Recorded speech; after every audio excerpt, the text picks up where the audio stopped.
Acordado e dormindo acabam sendo repetições de uma coisa só, que é a vida, e também a imaginação.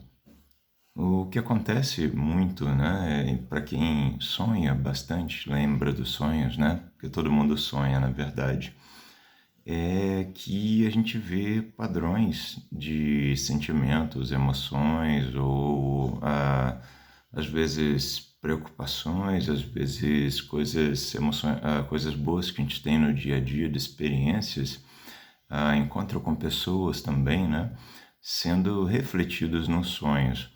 Ou seja, a gente vive isso no acordado, na vigília, né?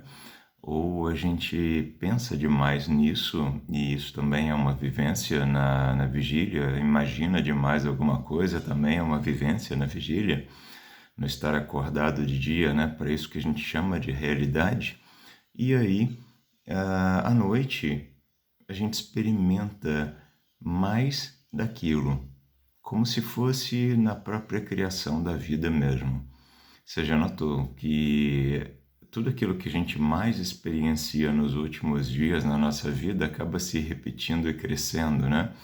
Isso serve para preocupações, para satisfações, isso serve para buscas, né? Se você está buscando alguma coisa, sabe? Como rede social, assim, como site de compra online, você vai buscar sobre algum produto. Tá? E aí, de repente, começa a aparecer um monte de publicidade daquele produto para você. Isso é só uma similaridade, né, entre o comércio online, assim, e os algoritmos da vida das redes sociais e o que realmente acontece na nossa vida. A vida traz sempre mais do mesmo. E aqui o negócio dos sonhos, né? Quando se tem um pesadelo, por exemplo, geralmente é com alguma coisa que a gente temeu, né, durante a vigília. Então, ficou aquela coisa, sei lá, política econômica, né? Pode acontecer isso, pode acontecer isso, pode acontecer isso. E aí, de repente, a gente sonha uma coisa similar na forma de pesadelo, né? Pode ser também com uma pessoa, eu não quero chatear uma pessoa, eu não sei como é que eu saio dessa situação, e aí o que que acontece? Situações semelhantes se desenvolvem dentro do sonho, e aí aquilo então vira mais do mesmo, né? E aí o grande ponto, né, que é fechando esse ciclo aí.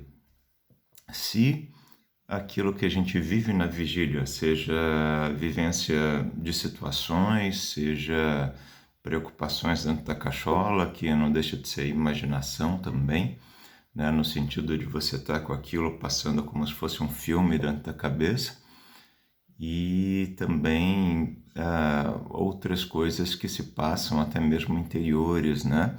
Por exemplo, encasquetar na cabeça que pode ter algum problema, alguma situação, se fizer não sei o que também é uma imaginação. No fundo, o que que não é uma imaginação, né? Tudo se mistura, se funde, porque as mesmas emoções que a gente vive imaginando, a gente vive vivendo também, né? Por exemplo, numa situação de dia, a gente saiu, viveu alguma situação X, né? E aquilo lá se transforma em sentimentos, né? Emoções, etc. E se a gente imaginar essa situação também, emoções, né? Mesma coisa lembrar coisas do passado que a gente tem vergonha ou que a gente ficou com raiva, né? Aquelas emoções vão voltar à tona. Então, quanto mais a gente trabalha essas vivências, vamos chamar assim, né? De uma forma geral, enquanto a gente está acordado aqui, né? Na vigília, mais a gente vai ter isso replicado nos sonhos e mais a gente vai ter isso replicado na vida também. Onde é que fecha o ciclo, então? Fecha o ciclo que não é mais do mesmo, então tá.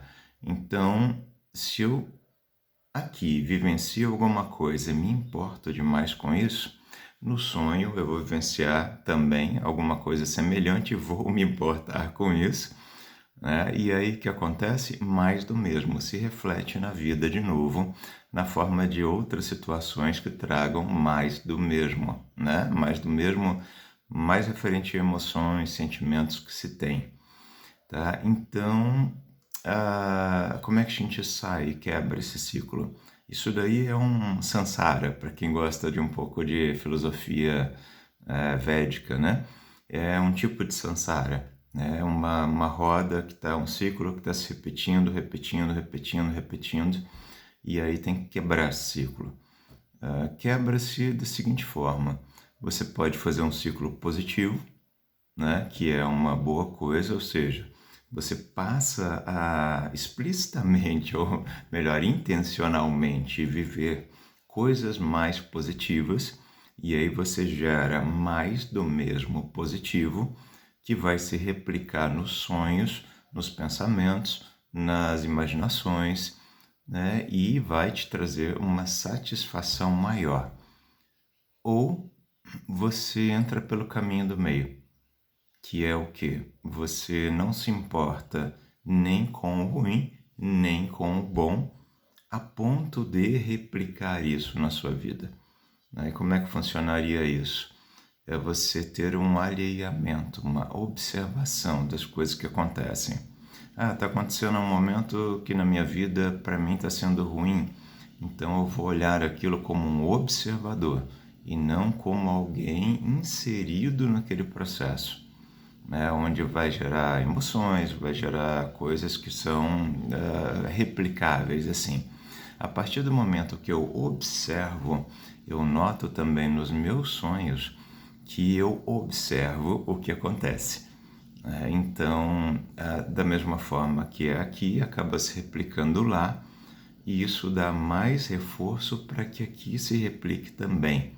E a gente fecha um ciclo de neutralidade, né, das coisas. Não é que você não vai ter emoções, não é que a gente vai deixar de participar da coisa boa da vida, da cereja do bolo, que são essas interações, né, de onde a gente extrai essas emoções, etc. Não, não é isso. Não é que a gente vai parar de ter desejo de fazer as coisas também, não, não é isso. E muito menos de fazer as coisas, né? É mais no sentido de da gente fazer mais daquilo que a gente quer e repetir menos aquilo que a gente não quer, né? Então é um direcionamento de vida a partir da neutralidade para encontrar nessa visão neutra sobre a vida aquilo que realmente importa para a gente, né? Que aí é a grande, vamos dizer assim, virada que a gente tem na vida, para saber exatamente o que, que a gente quer.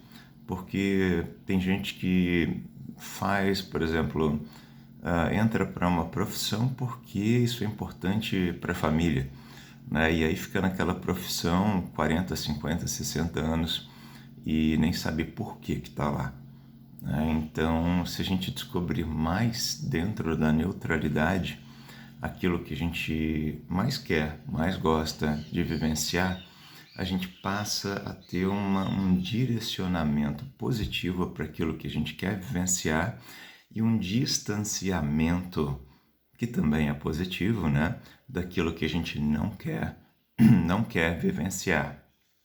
E sendo assim, a nossa vida se torna mais prazerosa, vamos dizer assim, satisfatória, amena num certo ponto, né?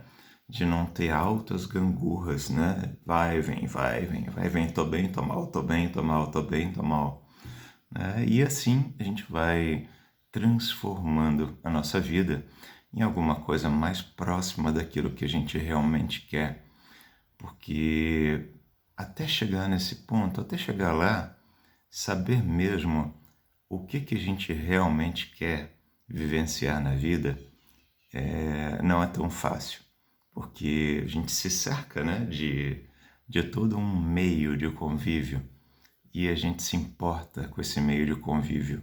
Ai, olha, eu importa de novo. E aí a gente se importando com esse meio de convívio, o que que acontece? A gente vai ter mais do mesmo. Mais do mesmo meio? Não, mais das mesmas situações que, por conta de se entregar a esse meio de convívio, a gente acaba passando, e dentro delas situações boas e coisas ruins também, que a gente acaba replicando na nossa vida, nos nossos sonhos, na nossa imaginação, etc. E algumas até se transformando em coisas que ficam mais crônicas, né? Como uma grande amorosidade ou um grande medo, né? Depende de para onde você vai e para onde se direciona a vida. É isso aí.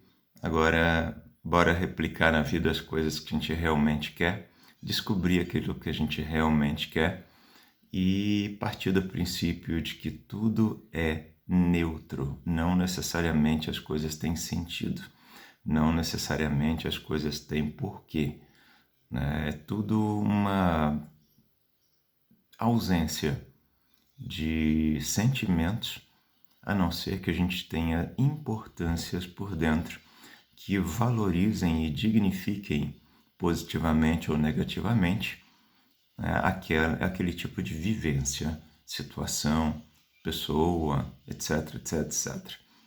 Então, tudo é neutro, até a gente dar sentido àquilo. Grande dia, tudo de bom, até uma próxima oportunidade. Abraço.